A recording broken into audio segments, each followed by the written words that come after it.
Hello friend, कैसे हैं आप। आपके अपने यूट्यूब चैनल पर मैं भी आप लोग का बहुत बहुत स्वागत करता हूं।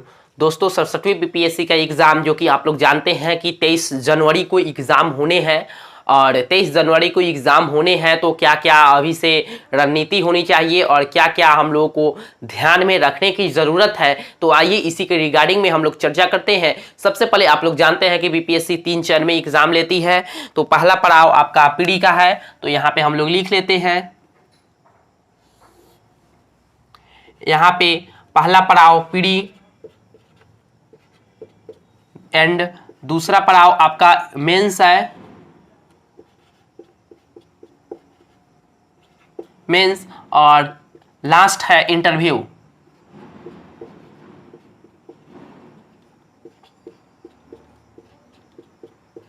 इंटरव्यू ये पीडी पास कर जाते हैं तो मेंस लिखना होता है, मेंस पास कर जाते हैं तो इंटरव्यू देना होता है, यानी साक्षात्कार। तो यह बीपीएससी में 3 पड़ाव है जो कि आपको यह तीनों से गुजरना होगा। अगर मान के चलिए पीडी पास कर गए, मेंस पास कर गए, अगर इंटरव्यू में आपको छट जाते हैं, आप इंटरव्यू से निकल जाते हैं, तो आप फिर से पीडी एग्जाम देंगे। यानी कह सकते हैं कि यह तीनों दरवाजा आपको क्वालिफाई करना अनिवार्य होता है। सबसे पहले हम लोग बात करते हैं प्री एग्जाम के ऊपर, जो कि आप सभी जानते हैं कि प्री एग्जाम 23 जनवरी से होने हैं। तो इसमें क्या स्ट्रैटेजी होनी चाहिए, रणनीति होनी चाहिए, इसके ऊपर हम लोग चर्चा कर लेते हैं। अगर दोस्तों आपको अगर हमसे कुछ मदद मिलता है तो हमारे लिए सौभाग्य की भी बात है। अगर पॉइंट आपके लाइक है तो आप लोग जरूर एक्सेप्ट उसको कीजिए, नहीं तो उसको हटा सकते हैं, ठीक है। इसमें कोई अति की बात नहीं है। चलिए हम बात करते हैं प्री एग्जाम। तो प्री एग्जाम जो कि प्री एग्जाम में आप जानते हैं क्वालिफाई होता है और कुल क्वेश्चन यहां बात कर लेते हैं। क्वेश्चन तो कुल क्वेश्चन दोस्तों 150 क्वेश्चन पूछे जाते हैं, जो कि ईच क्वेश्चन 1 नंबर के होते हैं, ये सभी हम लोग जानते हैं। और ऑप्शन ई तक रहता है, ये भी हम लोग जानते हैं। और 150 मार्क्स के क्वेश्चन रहते हैं। और कुल घंटा कितने आवर का होता है? 2 आवर, 2 घंटा का एग्जाम आपसे लिया जाएगा। 2 घंटा में 150 क्वेश्चन और एक नंबर क्वेश्चन, ठीक है। उसके बाद 150 में से आपका जो कटअप आयोग निकलता है, उस हिसाब से अगर आप कटअप के पार जाते हैं तो आपका सिलेक्शन हो जाता है। तो आप सभी हुबहू होंगे कि 86वीं बीपीएससी में कटअप गया था 108 जनरल वालों के गया था। तो आप लोग सभी जानते हैं कि आप लोग का टारगेट कितना होना चाहिए। तो आप लोग टारगेट इस बार लेके चलिए दोस्तों 115 120 प्लस का टारगेट, इतना का टारगेट आप लोगों को लेके चलना है इस प्री एग्जाम में, ठीक है। और अब बात करते हैं कि प्री एग्जाम में नंबर ऑफ क्वेश्चन कितने सब्जेक्ट से पूछे जाते हैं और किस सब्जेक्ट पर हमको अधिक जोर देने की जरूरत है। तो आप सभी जानते हैं कि करेंट अफेयर बहुत रोल अदा करता है। उसके बाद आते हैं तो हिस्ट्री। तो ऑलरेडी हमने हिस्ट्री पे वीडियो बना रखा है और बना भी रहा हूं। एंसेंट जो कि आपको समाप्त कर दिया गया है, मेडेबल चल रहा है। आज हम लोग आधुनिक भारत में यूरोपीय कंपनी का आगमन में जितने ऑब्जेक्टिव पॉइंट बन सकते थे उसको हम लोग कवर कर चुके हैं।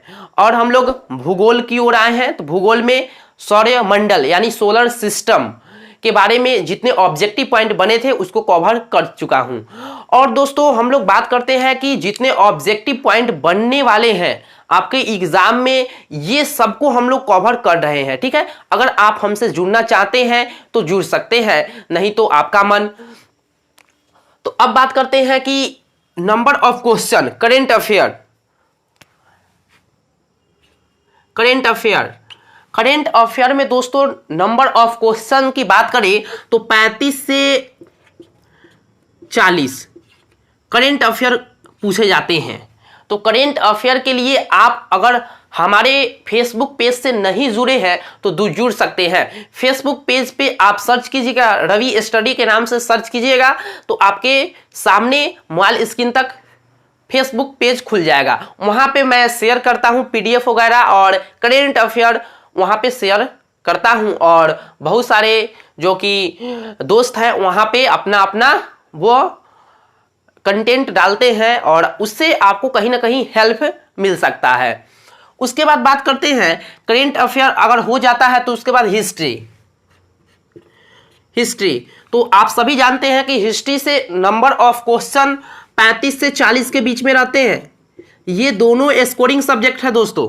35 से 40 क्वेश्चन हिस्ट्री में रहते हैं, जो कि आप सभी जानते हैं कि हिस्ट्री में 3 पार्ट, हिस्ट्री में कितने पार्ट होते हैं? 3 पार्ट, ठीक है। कौन कौन होते हैं? पहला प्राचीन एंड दूसरा मध्यकालीन एंड तीसरा आधुनिक।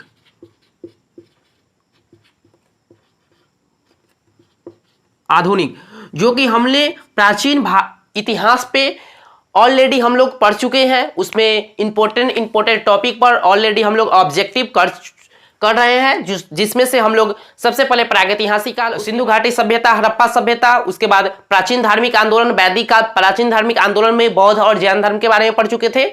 उसके बाद गुप्त काल, मौर्य काल, ऐसे ही करके हम लोग प्राचीन भारत इतिहास को कवर किए हैं। उसके बाद मध्यकालीन में ऑलरेडी हम लोग उसमें मुगल साम्राज्य के बारे में ऑलरेडी हम लोग 2 वीडियो इस पे दे दिया गया है शायद, ठीक है। तो आप लोग देख लीजिएगा, प्ले लिस्ट में रखा हुआ है, आप लोग देख सकते हैं। उसके बाद आधुनिक आज हम लोग स्टार्ट किए हैं, उसमें यूरोपीय कंपनी का आगमन में से महत्वपूर्ण ऑब्जेक्टिव पॉइंट जहां से बन सकते थे और कहीं ना कहीं आपके एग्जाम में पूछने की हाई प्रोबेबिलिटी है, तो आप वहां से कवर कर सकते हैं, नहीं तो आपका मन। और हम लोग जानते हैं कि हिस्ट्री से 35 से 40 क्वेश्चन उठते हैं और हिस्ट्री पर कहीं ना कहीं आपको अधिक पकड़ बनाने की जरूरत है।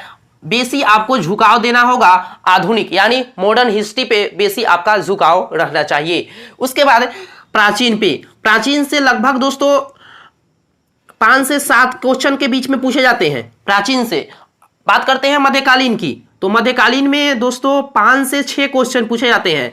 और आधुनिक की बात करेंगे तो आधुनिक के 20 से 25 के अप्रॉक्स में क्वेश्चन उठते हैं। तो यह तीनों पड़ाव के आपको लेके चलना है, जो कि आपका अगर इसमें से और ये अगर तीनों में से अगर सही हो जाता है तो आपका 30 प्लस कोई नहीं छीन सकता, ठीक है। तो एक नंबर आप जानते हैं भली बात कि एक नंबर आपका जो कि सिलेक्शन में योगदान देता है। अगर 1 नंबर कम आ जाता है तो वही क्या होता है, सिलेक्शन नहीं हो पाता है। फिर आप आगे बढ़ते हैं, 67वीं नहीं निकलेगा तो 68वीं की ओर जाएंगे। इसलिए आपको मेहनत करने की जरूरत है और एक सीट सुनिश्चित करने की जरूरत है।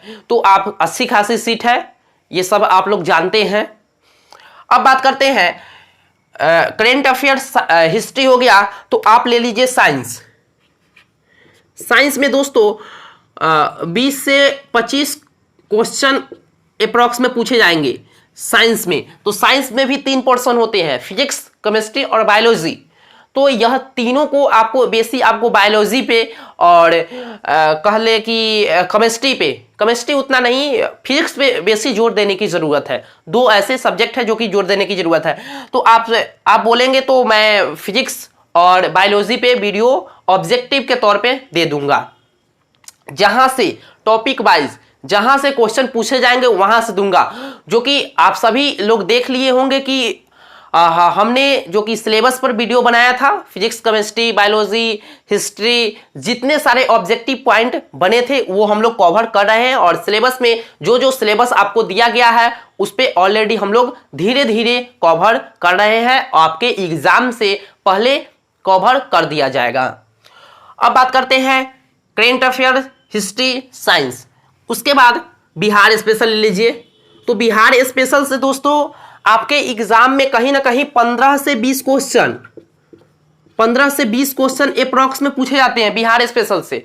तो बिहार स्पेशल भी आपको बेसी ध्यान देने की ज़रूरत है यहाँ पे। तो आप सभी जानते हैं कि बिहार में एग्ज़ाम आप देने जा रहे हैं, बिहार का एग्ज़ाम देने जा रहे हैं और बिहार में आप ऑफिसर बनेंगे, अधिकारी बनेंगे, तो बिहार का जानना तो जरूरी हो जाता है।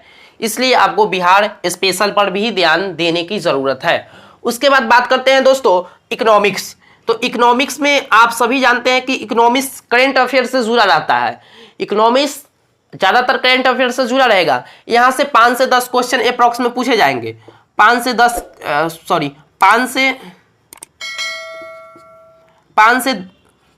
क्वेश्चन अप्रॉक्स में पूछे जाएंगे।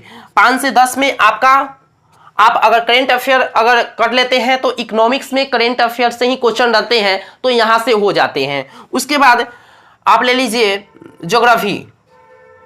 ज्योग्राफी में भी दोस्तों आपके एग्जाम में 10 से 15 क्वेश्चन के बीच में पूछे जाएंगे।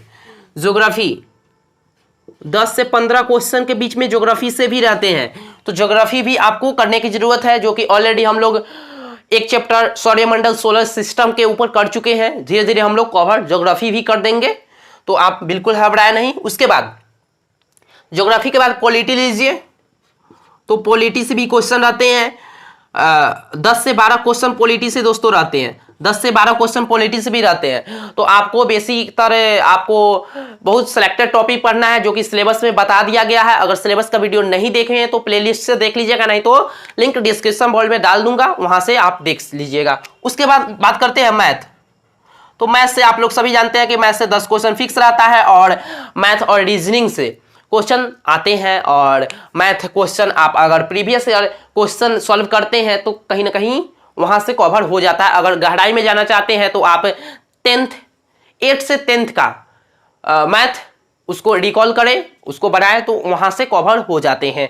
तो ये रहा आपका कितने सब्जेक्ट के दौरान कितने क्वेश्चन आपके एग्जाम में आएंगे और कहीं ना कहीं पूछे गए थे।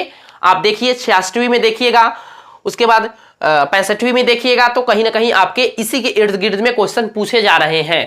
ठीक है, तो इसलिए आप लोग को तैयारी करने की जरूरत है। कहीं ना कहीं आपके एग्जाम में जो छात्रों की संख्या है, स्टूडेंट की संख्या है, दोस्तों की संख्या है, वो कहीं ना कहीं बढ़ने की संभावना अधिक है।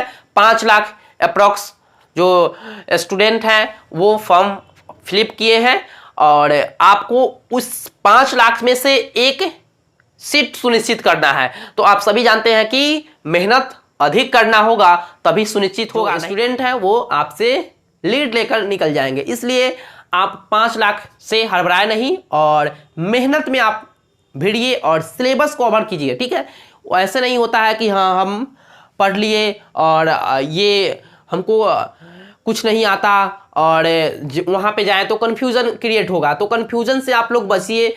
एक किताब को 10 बार पढ़िए, बल्कि 10 किताब को एक बार बिल्कुल नहीं पढ़िए। आप अभी समय है दोस्तों रिवीजन का, जितना रिवीजन कीजिएगा उतना बेहतर होगा और बेहतर आप करके एग्जाम हॉल में आएंगे। अगर आता हुआ क्वेश्चन दोस्तों अगर गलती कर देते हैं तो वहीं आप निकलने की कहीं ना कहीं तैयारी कर लेते हैं। इसलिए आता हुआ क्वेश्चन किसी का गलती हो जाए तो हो जाए, लेकिन आपका गलती नहीं होना चाहिए। कब होगा? जब आप रिवीजन पर बेसी जोर दीजिएगा, रिवीजन कीजिएगा, टेस्ट सीरीज ज्वाइन कीजिएगा, तभी यह संभव हो पाएगा।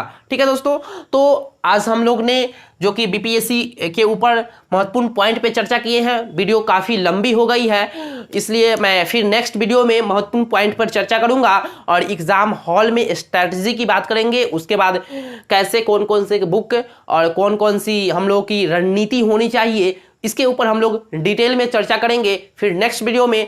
जय हिंद, जय भारत।